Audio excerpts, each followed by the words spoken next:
Welcome back to the Risky Business with Shireen podcast. As we jump back into the swing of things, our next topic, Risky by Design, Black Women Navigating Power Structures in White Spaces, is so powerful that we had to split it into two parts. For this week's episode, we'll explore part one, which features two panelists, assurance leader Shiloh Mugar and entrepreneur Cy Wells, who join me in an unapologetic discussion about the unique risks we face for simply existing in spaces that are historically designed without us in mind. Hey there, and welcome back to the Risky Business with Shireen podcast. It has been a long time since you've seen my face here, but I promise you today's conversation with my guests, Shiloh Mugar and Cy Wells, it's going to be fruitful, and you are going to get every bit of the value on the return on the investment of spending time with us today. So with that, I'm going to stop because you know who I am, and I want my two guests to introduce themselves. So Shiloh, do you want to go first? Sure. Hello, my name is Shiloh Mugar. I work in Medicare compliance. I'm a compliance auditor for a small Medicare Advantage plan. Hi, everyone. I'm Cy Wells, and I am the owner and co-founder of builtforconversion.com. It's actually a subsidiary of our major brand, which is Jordan Hunter Digital Marketing. I've been in business since 2008, and I am happily married for 21 years this year and 4 boys. What I do is I help business owners grow. We help them find their clients and then put all their systems together and then collapse timeframes with automation. That's awesome. And let me just sidebar here. You look like a teenager. So whatever regimen you're on, you have to send us the notes. I don't know how you've been married 21 years of 4 kids. Thank you. Tell us the secrets offline, please do. Thank you. All right. So today's episode is entitled Risky by Design, and it really is going to center on the narratives and the systemic risk, the emotional labor, the insecurities of whiteness, and how we navigate the institutional harm as Black women in these ecosystems that we work in. So Cy indicated she is an entrepreneur, so she interfaces with multiple sectors, but her space, she is an entrepreneur first. Shiloh, she works in a corporate structure in the healthcare administration side of the business. Myself, I currently work in the technology sector. I've been there for a few years. Prior to that, I worked in government. I worked in energy, and I've worked in financial services and insurance companies. So I've had a well-rounded experience across these different sectors, which I hope will make the conversation so much better because I have a few stories to tell. So with that said, in the end, I'm going to just kick us off with some like high-level questions, and then you can jump in. It's no order, no rhyme, no reason. And I'll jump in when I can, but I want to let you guys lead, and then I can build off of that. So if that works out for you guys, we're ready to go. Perfect. All right. So this question is near and dear to me, right? It says, when did you first recognize that your identity as a Black woman came with professional risk in your space? If maybe I'll go first. I don't mind going because I might provide a different perception or viewpoint on it. So the question is, when did I realize that being a Black woman was a risk? Being a Black woman was a risk. I actually have never felt like being a Black woman is a risk in business. But I can honestly say there was a beginning to me building up the confidence to no longer feel like if I was invited to a table, I'm going to go ahead and sit down, even if I'm not sure I belong there. And that just continuing to just say yes has helped me along the process. But growing up the way that I grew up, part of my life I grew up in a Black home, and part of my life I grew up in a white home. Mm. So that's what I'm saying. I bring a totally different twist to this conversation because I can see from different lenses. And so I probably have the most gray, middle ground as far as things are concerned. And it's pretty helpful. I can see both extremes, actually. Yeah. No, and we love that. That'll make this conversation even better, right? Your multifaceted lens and experiences. So I appreciate that you haven't had to feel that way. So I would say it's a blessing that you haven't had to have that. So for me personally, I've had this experience, my first job out of college. I worked at an insurance company. And at the time, this was many, many years ago. You had to do all the work, meaning you were working in the field, you worked in the office, you had to go to court, you did everything. And this time they split it up in 2025. But at the time, I was doing everything everywhere. And I was the only Black female in my whole office. And I had a Black male manager. And I'll probably say 6 months into the job, I started to realize that I was being sent to neighborhoods that were, majority minority people. Safety was not, the best in those areas. And my white female colleagues were not. They were getting to go to the nice posh suburbs where everything was safe. And thankful for agency that was made for me from my Black manager, because he literally said to the executives, why is it that she keeps being sent to Atlantic City or Camden, New Jersey, and the other females are getting to go to Morristown or Toms River or White Plains? And they indicated that they were sending me to the Black neighborhoods because I was Black, and their biases had them believing that because I was an African American woman, that I would be comfortable, right? They've deduced that all Black people live in bad neighborhoods, basically.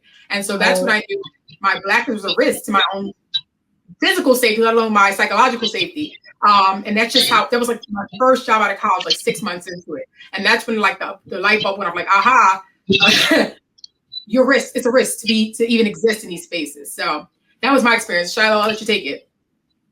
Yeah, I've never even, I don't think I ever put words to my experience in being a Black woman or a Black girl, because I guess my first experience of that probably would be like elementary school, because I remember being, like the town I'm from, my elementary school, I was one of a handful of kids of color, not just Black kids, but like Asian, Latinx, whatever. And I just thinking on it now and kind of like hearing like what you were saying, like, I guess my experience was a risk. Like, I think I always knew, just because, you grew up in a Black household, you kind of knew you lived in your home and you had that experience around your Black family, but you knew when you went out around other folks, you had to code switch, right? You had to kind of learn how to like, you couldn't Change be it, as, yeah. yeah. So I feel like I've done that kind of throughout my life, but I guess I probably first realized that that being a Black woman came with, I'm sorry, I'm reading the question, came with professional risk. Probably where I can like remember it work wise would probably be when I worked for a my experience is all Medicare, so you're gonna hear a lot of Medicare from me. It's mainly Medicare, but it would probably be when my first job in Medicare, when I worked for original Medicare, and again I was working in Mechanicsburg, which is like a town outside Harrisburg, and again being one of just a handful of Black folks in that space, and you kind of saw how, you almost had to change the way you spoke and speak a little softer. We were just always thought of as a little bit more aggressive and things like that. So I would probably say that's probably like job wise when I remember it, but thinking back on that question, I feel like that's been an experience, just growing up and going. My college was a PWI. So, Yeah. No, thank you for sharing that. And I thank you both for taking it back to your upbringing, right? Because that does have a significant impact on how we navigate professionally when we get out of the security of our home, right? For me, growing up, I lived in a predominantly African American neighborhood, and the way you operated, moved, it just was normal to see people who have nice things or living thriving lives in your space. And then when you go out to like a predominantly white situation, they have these biases formed in their own mind about how you should behave, how you should show up, how you present yourself. But I think to your point, Shiloh, as well as you, Sai, the way in which I conduct myself today was really, it's really an extension of how I was raised. Like, you are amazing. You can be anything you want to be. You can go to the moon and stars if you want. I was never, no one ever put limited beliefs on me. And so that's why, and I'll go, as we further along in the conversation, I'll speak to you about why that continues to be a risk for me, right? I was never told you can't be this. And my confidence in who I am comes from that. And as we go further along, in the conversation, I'll bring it up about why that's a threat in the space that I work in now. But I want to shift gears a little bit. And let's talk about the institutions that we work in, right? Sai, the clients you work with, right? There are various sectors. Shiloh, you worked in healthcare administration, but you've been in different institutions over time, right? So the question I want to ask is, how does risk of being a Black woman show up differently, whether in a boardroom or a conference room or a classroom? Like, how does it show up for you differently when you are in those spaces? As a Black woman, I end up in a lot of rooms where I'm the only Black woman. I will say that. My kids do too, because where we live, my son he's now just going to LaSalle College High School. That's so where we are, I'm constantly the only Black woman in the room, and I will own that space. I will tell you that now. I will own that space. But I found that there's actually a lot of advantage.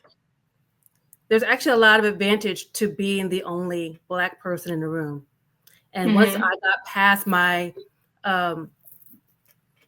uncertainty about what was going to come with being the only Black person in the room, I guess there was a lot of uncertainty. Well, what is going to come in the room? Because everybody has an opinion about you being a Black person in that room. I'll put it that way.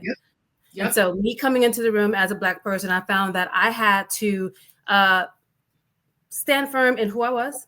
I didn't do you said code switch. I don't know there's a code switch for me. I'm from down south. I have a weird accent anyway. I guess I talk fast. I have a little bit of southernness to me. And then having that blendedness, I'm a little awkward already, right? So coming in the room, being a Black woman, sounding like I sound, what have you, I just needed them to hear me and to see me. And then also when they speak to you and you speak with authority, they end up listening.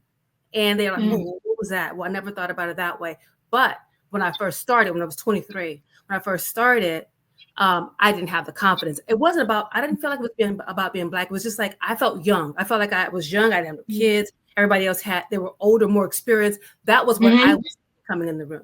But it could be flipped to feeling like a Black woman in the room. It's the same thing, right? It could be the same thing, that same uncertainty. And I found that leaning into whatever makes you different in the room and not hiding from it, not justifying it, and sitting with it is just fine. And people will come to terms with, okay, there is a perception to be understood, and they'll lean into that. That's a great, by the way, but let me ask you something else to piggyback on that. Do you think that your experience has been that way because you're an entrepreneur, so you're not part of the actual institution, culture, and structure? Like you're coming in to tell them the solutions to whatever their problems are, but you're not embedded in the DNA of the organization. Do you think that authoritative approach is respected more because you're hired to be the expert? Well, I think it's respected more because I have had mentors who taught me how to get respect. Yeah, I've had mentors who taught me how to get the respect. Most of my clients, we have over 100. Most of my clients are white men. And I have to be like, John, what's it going to be? You need to do this, blah, blah, blah. Like that's that. And they're like, okay, I'm so sorry, Sai. That's how it is. That's literally how it is. But it's because I've been mentored and I've been taught how to sit in that space. And also, you're right. I am the owner of my company, right? So I'm not worrying about, I'm about to lose I could lose the job of working with them, but I could also fire them as a client if they're not a good fit. So there's a different relationship than I have been in a corporate space. So I will say that when I was in college, I went to the University of Houston. I'm from Texas. So when I was in college, I ended up being a supervisor at a medical research firm. And as a young person, that's kind of weird being down south as a Black woman. And then when I came up here, they let me work from home. So I think part of that was I didn't know I was supposed to be feeling uncomfortable, maybe. I don't know. You get what I'm saying? I'm just like, I'll take this too. I need more money, yes. And I'll say yes to this too. Because I needed to I needed more. And maybe it was the ignorance to that. I don't know. But I was just like, because I was there on my own. I didn't have a lot of family support. So I was just like, yes, give me that. I'm going to do this and I'm going to do that. And I just raised my hand for everything. And I was positioned constantly. Even younger. No, that's refreshing, right? And that's why we're going to ask that follow-up about the entrepreneurship, because just from my 20 plus years in corporate, what I find is when you're the internal expert, right, you are trusted to an extent. And then there's always some third party expert that comes in and they're supposed to either validate or discredit the expertise that you bring. And so that's why I asked you that, because that's been my experience, right? And Shiloh, we'll let you answer too, but I was just going to say that for me, you talk about boardrooms and conference rooms. Some of the risks that I've experienced is I'll be in these spaces that are predominantly white. I'm in a position of leadership, again, having the authority and the know-how and the skills to do what I do. And I will do all the work, put the presentations together, put all the data and analytics together, and it's supposed to be presented to the board. But I've had leadership who have taken my word and said, you know what, you don't need to get to the boardroom. I'll go in there and handle it. And so there's a disconnect where you have done all the work, you're ready to go. And then the leaderships above you don't believe you're going to have to be in the boardroom. And they'll take your product and go in there and showcase it as their own. And so that has hindered my ability to have that exposure and that visibility to match the work that I put on the board. So that's been my experience, right? And every company is different, but for the most part, when you talk about energy, which is predominantly white males, particularly baby boomer age that are in leadership. And I've seen it happen in the technology space, which is the polar opposite, right? It's predominantly male, but they are young, a lot of times narcissistic, and everyone's a manager with 2 days experience, right? So when you come to the room, it's like, well, no, my brother from college, who's the CFO, he's coming in the room, right? So I've seen it both ways. And I'll stop there to jump in, Shiloh. No, so I guess to maybe the opposite end of what you were saying about how, you were looked at as the expert, put everything together, but you weren't allowed to share or be in the room to present. I sometimes found if I made a mistake, small or whatever, I'm not trusted again. I don't get those opportunities again. It's, a risk. That's a risk. Like I'm not given the opportunity to, I'm re-educated. That's the word they like to use. Oh, we did some re-education. But I don't get a chance to prove myself again. I don't get a chance to move past that. I'm defined by that mistake. So that I've experienced that before. Maybe most so like just because I can't say I've been in many boardrooms, but I would say the conference rooms and things like that. It's if I make a mistake, it's, well, we tried, on to the next. And you're not we gave you an opportunity, right? We gave you an opportunity and you didn't use it accordingly. So now you have to go back to square one, right? Yeah, that's what I refer to as psychological safety, where you're not given grace, right? And in my experience, I've been in situations where I sit alongside white females who are similarly situated in age, accolades, merit, experience, so on and so forth. But to your point, if they do something, it's incorrect, but it's like, okay, we give them a pass, you get more and more opportunity. It feels like they're failing forward. Whereas myself, or similar to you, like you believe one number off and it's like, oh, all hell breaks loose, right?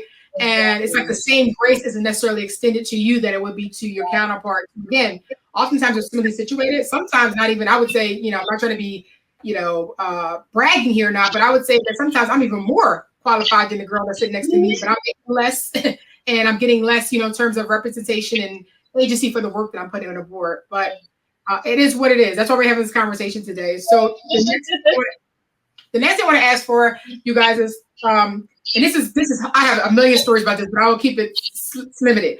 What's the unspoken rules that exist for Black women in your sector, in your space? And then what happens when you don't follow those rules? Oh, you better know. I'll go first. Mine is when they do, like, there's a fine line between assertiveness and aggression. So when you are assertive and trying to what I was saying to Sai earlier, when you're trying to, push your expertise forward and show your authority and your know-how, which is what you're hired to do, you don't have to be emotional. You have to be so aggressive. And it's like, aggressive? She said the same thing last week and it was great job, right? So you're like, you have to walk a tightrope between being aggressive and assertive. For me, when I don't follow the rule, when I break the rule, it's like, let's have you have a sit down. Let's put you back in your place, right? Forget the fact we hired you because you're brilliant. You know what you're doing. You're extremely educated and competent. We have to put you back in your place in this institution. And that for me continues to be a risk to this day because I'm operating in spaces that I know structurally in the DNA were never set up for me to succeed. So how do you continue to coexist with your peers and they can say the sky is gray and it's round of applause and you say it's gray? It's like, oh, no, you're being aggressive, you're being emotional, and we just can't have that in this space. So that's been me. I'm interested to see what you and Sai have to say about this. What space, Shireen, again? What space is this that is like this? So I work in tech. I'm just like, where do you work? Is what you said, Shireen. Where do you work? Let me talk to them. I'm just kidding. I work now in tech. Before tech, I was in energy. I worked for a company that did natural gas distribution and water. And then before that, I was with the government. And I've always been the director or senior director of risk management.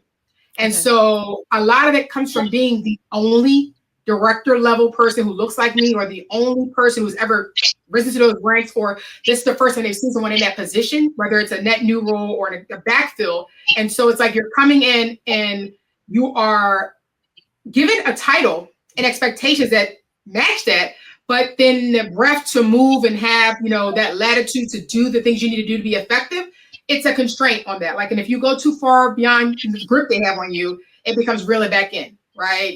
It's too much, right? And so that's been my experience. And I think a lot of it has to do, thank you for asking about the sectors. I don't even know necessarily if it's a sector. I think it's a structure. Yeah, I think it's a sector. I think it's the structures I've operated in. You're brilliant, but we can't, dim your light a little bit, right? You're great at that, but he may feel a little uncomfortable if you say that because he had a similar idea. And it's like, well, no, what do you mean I have to, that kind of thing. So you can't win for losing. And again, it hasn't been a particular sector. I think it's just been the ecosystems and the organizations where I've worked at. That's just been the culture. Okay. Yeah. That was not your experience, clearly. Just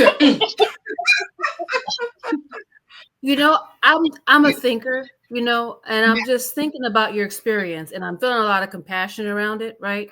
And it's not like your experience is unique. I don't think your experience is unique at all.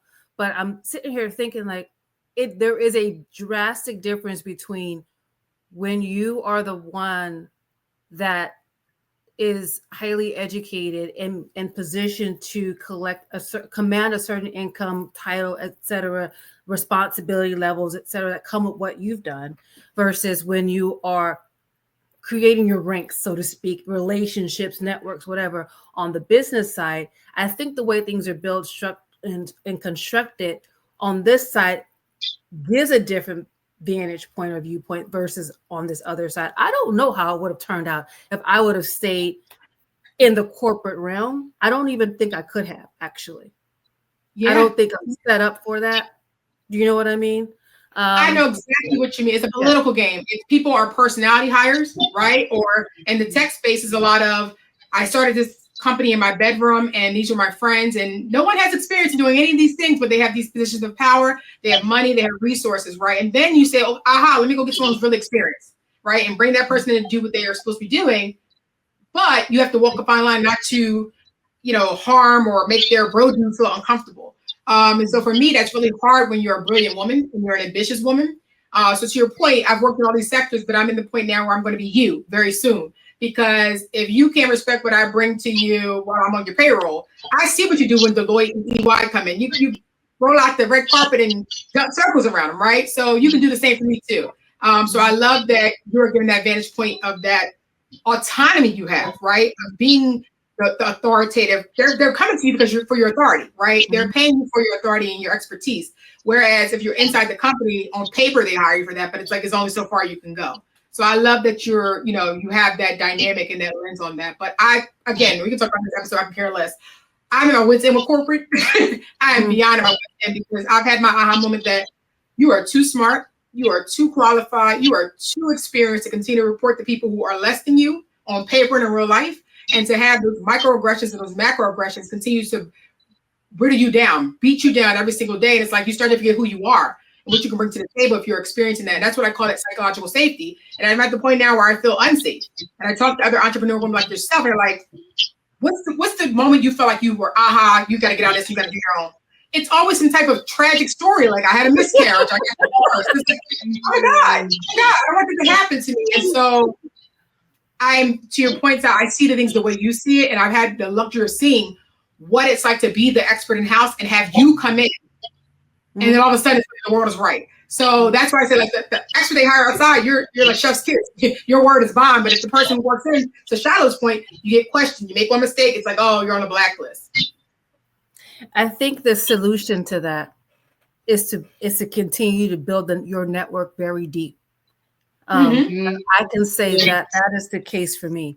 You got to have networks and people in different spaces that can speak to different people at different vantage points that maybe you can't, and they're speaking good things behind your back. So that way, when you're walking in the room, whether it's a job or not, it is that relationship that person has with the other person that they don't want to mess up. Yep. When you walk in the room, they're going to treat you with all due respect.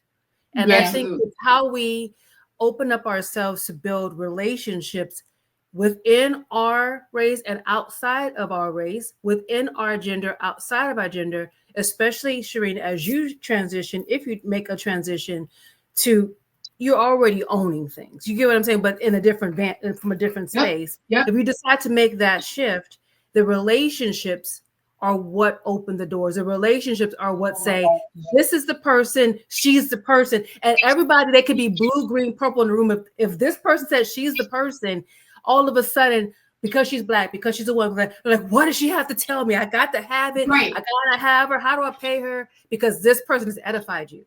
So I believe it's how we build our networks and what doors are open up to us as a result of those networks. That nullifies not everything, but it helps in a lot of ways. No, I think you're 150% spot on with that, because my business partner and I were talking about this the other day, and it's like, to your point, like I was a little apprehensive about, being able to go in this space and make a pitch and things like that. And my business partner is like, well, first of all, let me remind you who you are. But second of all, the space you're about to go into, these people have been begging you for like 5 or 6 years to like come back and do these things, and now you get to do that. Like, they're asking for you, to your point about the network you have, and people, even though I've had like conflict and things like that in the corporate space, I always say that my work ethic and my work product will always precede me. So those things continue to go. I can move on leaps and bounds away, but the people, you have some good people who believe in what you do, and they know your value. And if you move on, I'll say, I know who to call when it's time for some risk management. I know who to call for this, because that network, right? To your point, I think that's 150% spot on. Shiloh, I think we're going to jump in. The edification, Shireen, is actually a bigger, like how they edify you, how they edify Shiloh when she's in the room, right? Yep. They're edifying her. Here's Shiloh, and Shiloh comes in the room. Whatever race they were, if it was the old man, he's got to sit there and be like, what? I got to hear from Shiloh, because right. Yeah. Shiloh, they market and advertise you for free, right? That education, they literally spoken for who you are, and like, you just go in there and take the ball and execute, right? Because they've already set the stage for you to do well. Yep, that's awesome. That is so awesome. Shiloh, did you want to say something? I actually I couldn't agree more with what Sai said about networking. And I agree, like, we network, within with our people and outside of that. But I have to be honest, I've been so blessed as of recently to have been networking with other Black women. And I can't tell you what that means to me. Shireen being one of them. I mean, and it's funny because like I met you at the temple, your holiday, right? Yeah. I don't even go to temple. I'm just a friend of a person that goes to temple, and I met Shireen there. But that's helped me so much in my career when I see other women that look like me pour into me. And I've been blessed enough. My past few jobs have had Black women who were my managers and who took the time to teach me things and to introduce me to other people. And, so all I wanted to do was just kind of, I love that you said that, because I think networking is so important. And as of recent, it's just become even more important to me to that, and just to build community with people so we can keep, helping each other and lifting each other up. So. No, that's awesome. I also believe in cooperative economics, but we'll have that conversation offline. But I always say people I mentor, I say one thing you need to have in your life is a board of directors, right? If you know anything about a governing body, right? The executive team, they come up with a strategy, they, delegate it down to the second line. But the board of directors, they're governing, right? And they're not there to tell you yes and no. They're to course correct you, right? If you go to your mentor, your board of directors, and you say, such and such, what do you think? What do you think? And, one of the people on my board of directors, blessed to have her, she's a white woman, but she's an ally. And she's like, I'm not going to give you the answer. If you want to do what you told me last week about your business, how are you going to do that? You figure it out yourself and then come back to me. And it's really people who have lived, they have far more experience than me, and they've walked the walk and they can talk the talk. And fortunately, they don't want to see the same thing that they may have experienced happen to the next person. So they do all they can to ensure that they give you the insights and how to navigate them. But they're not going to give you the answer. It's for you to make the choice for yourself. But it's a blessing to have that board of directors around me, because I'm the CEO of my life, right? I am the CEO of my life. You got to have some course correction around you. Exactly. I love that. Yep. Another one. And then you guys are probably like, I don't have this either, but okay, I have a great one for this one. What has been the cost of your visibility or your authority in a white dominated environment? Like, what has that been for you, if at all, in those spaces? And you can give me the entrepreneurial end, you can give me, the healthcare administration end, but what has been the cost of your authority or your visibility, if any at all? Maybe more labor and not more compensation for it. Can we talk about that for a second? When they deem high performers, right? That's the biggest stuff in corporate America, where you're a high performer, particularly a Black woman, and you do great. They will continue to pile on and pile on and pile on and pile on. Meanwhile, the guy or girl sitting across the aisle just like taking 2-hour lunches and do whatever they do, because this expectation is on you, like, oh, she's great. So I always say the reward for working well is getting more work in corporate America, because once they tag you as the smart person or the one who can do it, they're just going to keep dumping on you. Yep. Yeah, my experience has been, I said 6 hours of my life I'll never get back. A few months ago, I had to do a deposition for 6 hours. I don't wish that on anyone, but I was the authority over 3 white people, 1 man and 2 females. Now, one was a younger female, the male was like middle age, and the female was like geriatric, right? And so I was the first Black woman in that position, or that level in the organization, but I also could walk it like I talked it. And so I was charged with coming in there, overhauling, building a structure, building a system that's operating effectively with measurable impact. Did all that. What happened in the process is that the woman who was like geriatric age, for the first time in her professional career, after being in this company for 30 years, she had to answer to someone in terms of what her delivery was, what she was doing, how she went about it, if she wasn't doing something right, getting coached and things like that. And she didn't like getting coaching and development from a Black woman. So she played the game, went out on, leave, medical leave, and then basically her performance was just lackluster. But the crazy part is she had reported to my manager at the time, who was like the executive vice president of legal. And he was clear, like, I'm just dumping her on you because I don't want to deal with her anymore. And yeah, she's a train wreck, but I never documented it because that's not the company's culture. So give the Black woman the problem and then expect her to clean it up. And this woman left and went ahead and filed a lawsuit, what is it, Title IX, like discrimination, saying that she was reverse discrimination because I'm a younger Black woman and I was telling her what to do and it was racism. It's like, are you serious? So that's my thing about the risk of being authority. You have authority over people, and if they're not used to, or they don't want to answer to someone who doesn't look like them, because how dare them report to someone who they believe that are inferior to them, right? And so that dynamic is such a threat when you're at the higher level in the organization, because you're almost certainly going to have, again, diverse staffing, but when you have people who are rooted in who they are, God forbid they have to report or answer to someone who looks like me. And that lawsuit is still going on. Like I said, I had to be deposed about 3 months ago. It's like 6 hours of my life I could never get back. But don't you worry. I was in there sharp to the nines, and whatever they wanted, they got it that day. Because no way you think you would come in here and tell me I'm a racist. It's like, that's like the oppressor can't oppress, but whatever. But I digress. So that was my experience, like one of the biggest things I've had to deal with recently. Wow. Yep. And she keeps looking at my LinkedIn page. It's like, lady, get over it. Get over it. Because what are you, spoiler alert? You want to know how I'm doing? Spoiler alert, I'm thriving, right? If you want to see me in any other position, you're going to have to come look at, somebody else's page. But keep peeking, because you do care how I'm doing. But anyway, what I was going to say next to you is this may be really good for you, Shyla, and you would know firsthand from being in spaces, and even though you work with Black women, but how have systems in your sector, like performance management and professionalism, how have they been tools of suppressing you? Like, think about your year in performance, right? Mine is always, you're on a scale of 1 to 5 with the bell curve, you're a 5, you exceed expectations. But because we have to round it out, no one can be a 5, that kind of thing, right? 3, yeah. That has been the story of my in corporate. Yes, you're amazing. I love what you're doing. You're innovative. You ask great questions. You're a team player. But everybody's getting a 3. Yes. Yes. That is the status quo at any corporate institution that sounds like, I'm so glad I'm dealing with that. Let me tell you something.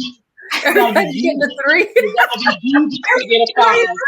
It's the bell curve. Everybody gets a 3. But you're just amazing. We love you. You are just, you walk in and it's sunshine, but everyone's getting.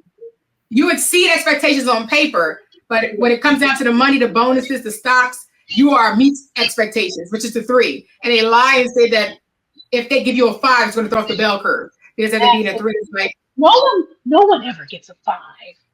Yeah, no one. But I'm telling you, you are exceeding expectations. You're great, but no. Let me see your expectations and leave about this job. How about that? And that's been a story on the side. Is cracking up at us. Clearly, has never been her experience. It's how you deliver this. It's hilarious.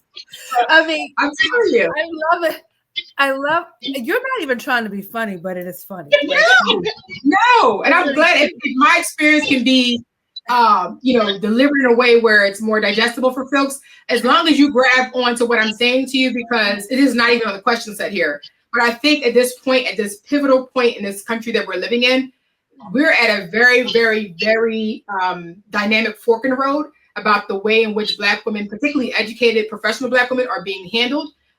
We are the most educated bloc in this entire country. We exceed the men, white, purple, orange, and green.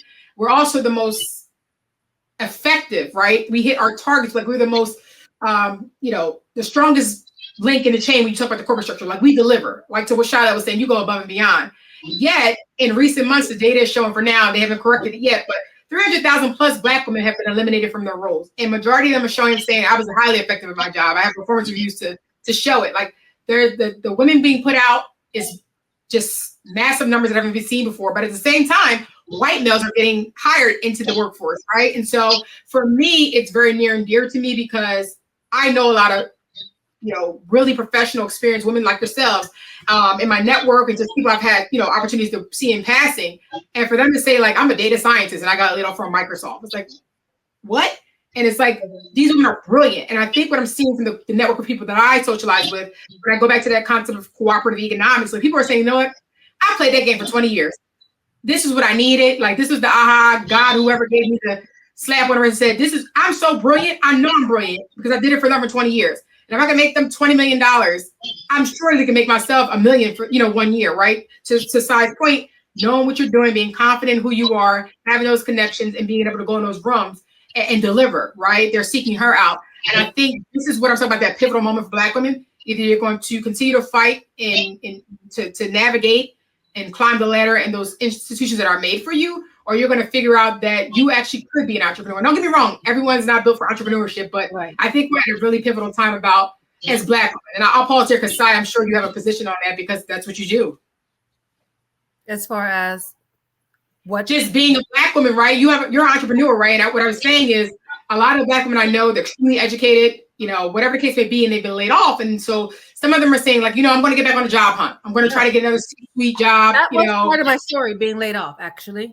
So continuing the story about medical research consultants, I probably shouldn't be saying the name of the place, but they were great. It was a great company out of Houston. You can clean it up just like that. We can cut it out too. I mean, they really were. It was woman owned. It was great. It paid me well. But after my son was 3 months old, I was laid off. I had no idea I was going to be laid off, but I was laid off. And I had always been entrepreneurial. Entrepreneurial didn't pop up like I was 6 years old because I needed to eat. I went and got I've always been creating. I'll just leave it like that. I've always created. I told you guys I was in houses. That doesn't just happen like that, So as an entrepreneur, and losing my job, partial entrepreneur, and also full time, I realized then, like, absolutely not. Like, my son needs to eat. The lights need to be paid, and I was married, but still, like, I like making income and I like being and so it was just like, absolutely not. No one's ever going to be able to tell me you could possibly lose your place or whatever. Just have that ability to do that to you. If so, I'm going to build it at night, whatever I'm building, and I'll continue to work during the day. And so that's what has been the case here. That's when it really anchored in, because I always made money somehow outside of a job, like it's part of the hustler side of something. I don't know. That was just deposited very long, but it grew into something beautiful, right? And but the case of like hey, I'm so sorry, we've got to let you go. And you're like, okay, I have a double degree, so I don't even use my degree in what I do now. So that was the thing. But after that, I was like, absolutely not. I had a server position after that. And I made more as a server than I did with my high level position and all the tactical degrees and everything else that came with my all the positions and levels and all that stuff that came with my degree that was supposed to come with my degree for medical research consultants. When I went and worked at a server, I worked at a high-end place. I made 6 figures working less than 25 hours a week down Center City. So I was like, okay, so that helped pull some layers off. First of all, I can still build what I want to build at night. I don't have to worry about running in circles because I have this degree and I have to justify I have this degree and be in these rooms because like all this time I was a smart person in a room. I don't have to justify that anymore because you get what I'm saying, Shireen. You're very educated. You wouldn't now you go in the room and say, I'm a server. Everybody in the house is gonna be like, are you okay? How did this happen? Is your medication? Until they find out you're making 6 figures and working 25 hours a week, right? There you go. Or you're a server, so now they keep sending you job applications because they're scared. Right? I agree with you. 150% I agree with you on that because I think it's a fear, right? Because a lot of times if you're like at a higher level in a company, executive vice president level, things like that, you have a very comfortable, steady cash flow, right? And you may have a nest egg too, but it's just that idea of not having that thing to go to that sense of security. And the reality is if they laid you off, the job was never secure, right? There was never any security around that. This is why I tell people all the time, when you work in these institutions, understand it's transactional. It is extremely transactional. You perform a service in exchange for, a paycheck. And the moment that transaction has to be, scrutinized to cut dollars and cents, they're cutting you first. So, to your point, who wants to live their life like that? I go take this job, I'm killing myself, I'm working 20 hours on a day, and it's like, I can work for myself. And I can literally put the systems in place that are completely opposite of what I had to endure in a corporate space, everything I didn't want. And I say to myself from an entrepreneurial standpoint, and I think this is what you're talking about, like if you decide you want to go back on a job hunt, you want to make your own, mine has been, I can work as hard as I work for those people, but I can do it for myself. And I can do it in a way that sets me up and other people around me in a way where we can all be comfortable, whether that's time, space, financial, whatever it may be. But for the energy you put into these people's jobs, people working 20 hours a day, you can literally put that energy to yourself and your own and build the institution where you feel like you can drive impact, but you're also in a psychologically safe environment. And I think for me, one of our mentors told me, like, if you want the job that's going to allow you to make impact or it's psychologically safe for you, you're going to have to go make it yourself because those places are just not set up for you to do that. So I'm grateful you shared your experience on how you got into entrepreneurship because I think it's important, right? A lot of people see online on the social media sites, people see the nice things, the good things, the car, the bags. It's like, well, no, how'd you get there? What's the story that, how did you even get there? What was the road to that? You didn't just roll out of bed and make 6 figures as a consultant, right? What was the road and the journey to get there? And I'm grateful for you sharing that transparently with us, Sai. You're welcome. Can I just add one more thing to that, Shireen? Sure. Okay. So one more thing that I wanted to add to that is once a person navigates out of the space of the corporate world into kind of the business ownership, what you find is once you become the employer, you said you wanted to create opportunities. Everybody has that this feels so good. Well, you want to help people, right? You want to help people. We're going to do this the right way. The biggest shock that I found in that space, Shireen, is this. There's a lot of learned helplessness. And you have to be able to separate those two. Is this real or are you seeing things? Because I have hired people and it's like I am having to help them see you're okay. Whatever you think you're seeing is not real. You can actually thrive. Like, come up out of that. What are you like? I feel like you need to go do a deliverance or something where people are stuck in a certain mindset. Sometimes your own people, they're stuck in a certain mindset. You're like, get out of that. Let's thrive. It's time to thrive. And so getting out of thinking, people see me like this, and so I'm going to do like that, or I'm not sure if I'm good enough, and all that. And then now I brought them in the room with me. I told you most of my clients are white men. Right? I'm bringing you in the room with me. I'm sitting here confident. You're wondering if you should have some confidence. We cannot be doing this. Just be confident. Just be. I brought you with me. Just be. That's and so right. The learning helplessness, you saw what? No, that client doesn't even think like that. I'm not even sure where you got that from. So they saw things that weren't even real because of past experiences. Right. And again, Shiloh, this wasn't a question, but I would say to your point, Shiloh shared with me months back that, she's been in these corporate spaces for so long, and she had her aha moment, like, I can be more, I can do more, I know I'm brilliant.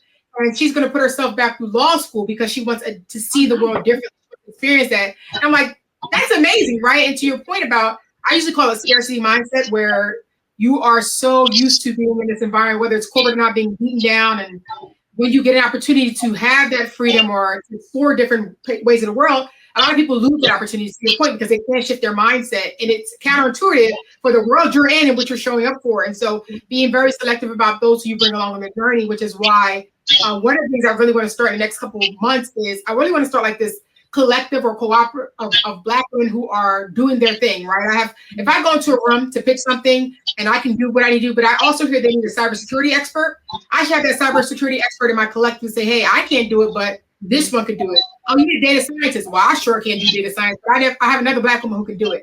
And so I'm trying to build this co-op of the Black women. It's really cooperative economics.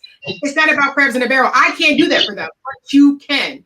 And so that's that point you talk about that when they're talking you up and they're being your agent when you're not even in the room side. That's what I'm trying to build a network of women so that you can help those who don't see that way get there. But more importantly, because I know some of these smart people who are unemployed from a corporate structure, is like, you're a data scientist, you're a cybersecurity person, you're a doctor, right? And getting them in the spaces where they need access. Because I always say the difference between you and getting the opportunity is access, right? Being able to get into that room, period. Right. Access is big. Hey, yeah. Shiloh, do you want to add anything else? Because I just threw your story out there, but I think it's a brilliant story. No, it's okay. I'm just enjoying also just listening to the both of you, because honestly, especially if I could just go back a second, I'm going to go back a couple questions ago, but I think Sai talked about like confidence, right? And I feel like for me, I'm not in a position of leadership just yet. Hopefully one day.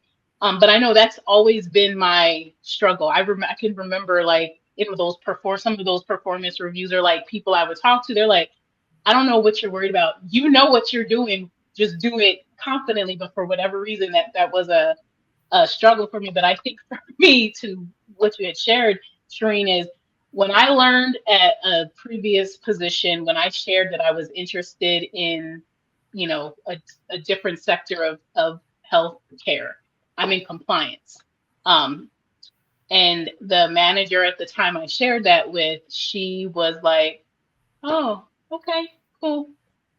Anything else? And I was like, that was the click for me. And it's almost a shame it took me so long to like come to that realization. But that was the moment I was like, oh, I've left my professional growth in your hands. That's going to end right now. And it did, because I left shortly after that.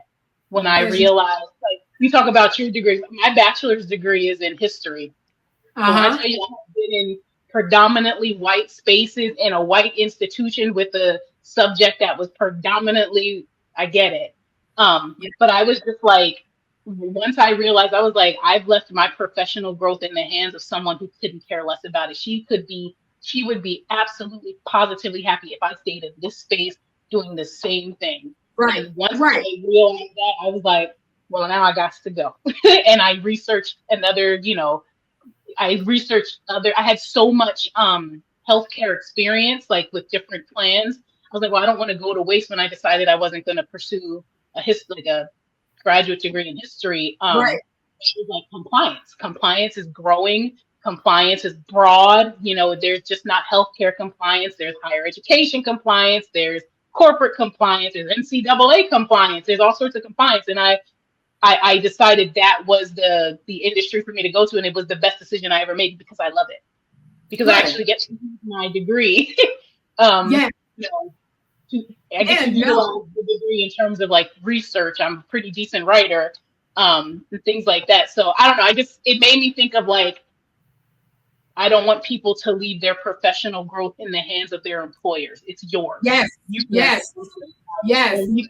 Anybody else's hands, because I did that for far too long.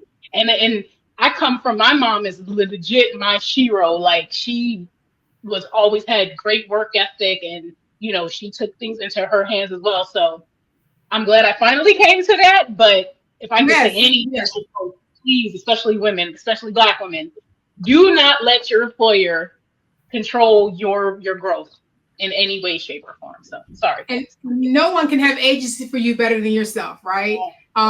Besides, if someone gets you in the room, they talk about you, they're ready to see you, right there. Mm-hmm. But you have to go in there and have agency for yourself. And I think, before I know we're getting at time, and I want to get to the last question here, but I think one of the keywords I heard was confidence. And for me, in my space, confidence has been a risk. It's been a threat. Because how dare this Black woman who's extremely educated, who's accomplished, who can do this job in her sleep, how dare she come in here, right? And be these things. And I've had leaders tell me, dim your light a bit.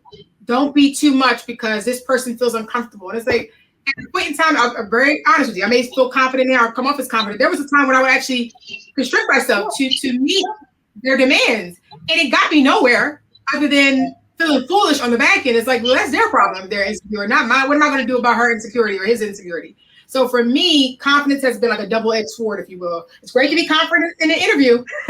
When you come in here and start having confidence in their system, it's like, okay. So I just want to anchor on that really quick because I heard you say that and you were putting up a side. So it can go both ways, but I know we're at time for this part of the episode. So I want to make sure, last but certainly not least, the white women, the insecure white women in these spaces, right? And again, besides from what I'm talking about. But for me, it's like the question is: have you experienced white women weaponizing their insecurity, or their gatekeep, or they try to sabotage you? Like, what has that experience been with them for the most part? Again, it doesn't have to be a particular company; it could be, the aggregate, if you will. But that's what I want to wrap up for this part of the conversation. Yeah, I mean, again. Oh, go ahead, Sai. Did you want to go? I'll go after you. Yeah. Okay. I was gonna say, I've attended so many predominantly white institutions that I've seen it. I've seen the white woman tears to get what they want. I've seen, I've seen all those things that they do. And unfortunately, I feel like in corporate, you have to learn how to, navigate. You have to learn how to navigate it. Yeah, it's unfortunate. I don't like it. But I will say I have come to a point where it's like, when I see it, I'll call it out. I'll call it out respectfully, but it's going to get called out. Yeah. But yeah, unfortunately, I feel like that's a part of the corporate environment. It's a shame, but it is. The fact that that's the expectation. It speaks volumes, but neither here nor there. Sai, will let you jump in. Okay. You're like, oh, what's Sai got to say? No, we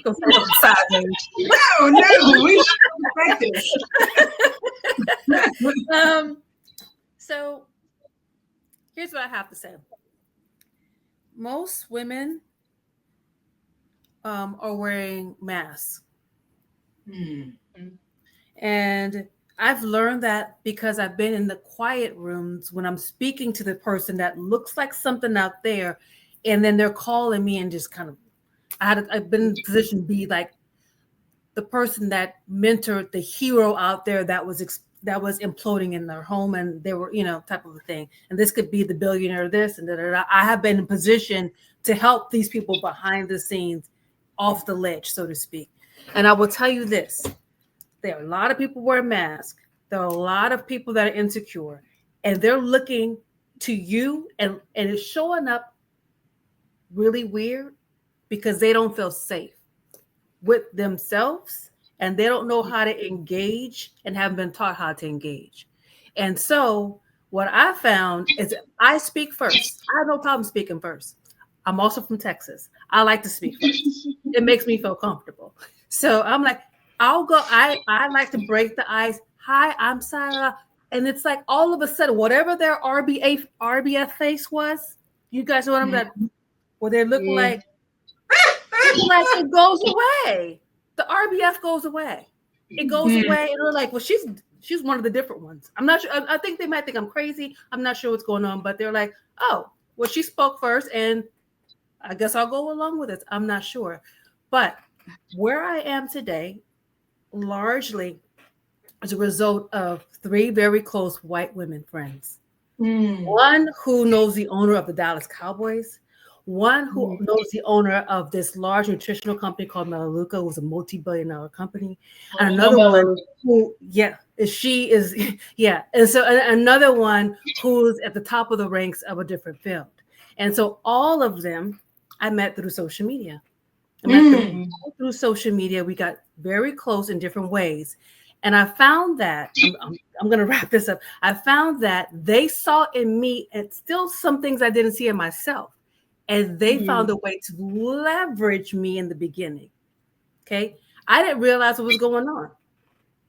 I didn't realize that my friendliness, my confidence, I knew how to sell things. I was like just bold and all that kind of stuff.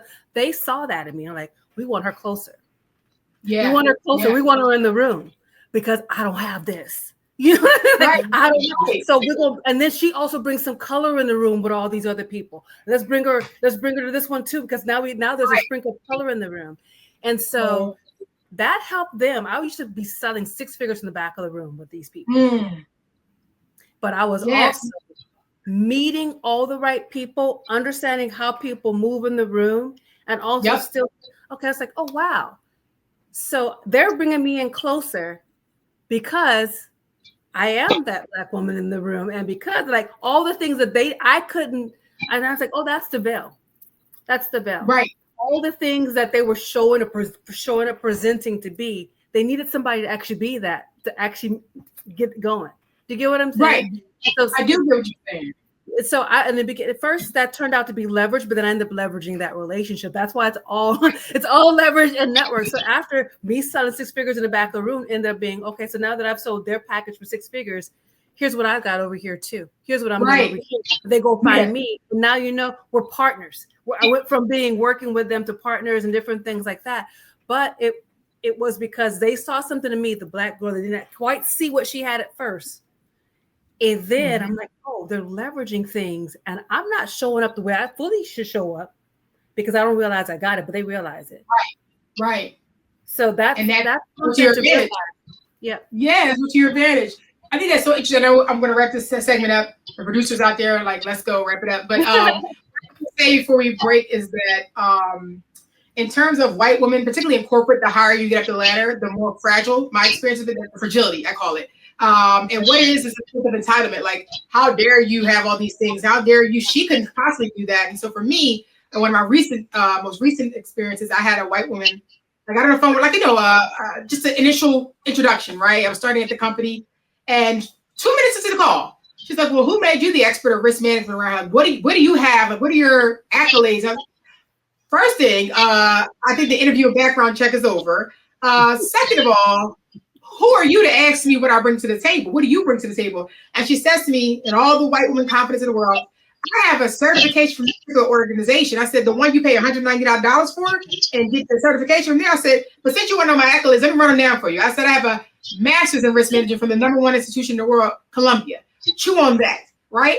And after that, never had a problem on her again. She just stayed away from me because you have to put people in there. The same way they put you in your place, put them in theirs, right? Because the reality is you don't get to question what I'm doing, what I can bring to the table, and don't think I'm going to go back for you. Like, you believe that you're on a pedestal and you're superior to me, and you're talking about your certification, a certificate you got online. I'm telling you, I have 4 degrees. When I'm in the very thing you're asking me, what I'm qualified, how am I qualified? How dare she be qualified to run it for the whole entire company? It's like, I don't see that for a Black woman. To your point, side, like, they're not used to seeing that, right? And for me, my job in corporate America is to do the job on paper. I'm not here to teach you about allyship and racism and all that kind of stuff. Read a book. Google's your friend.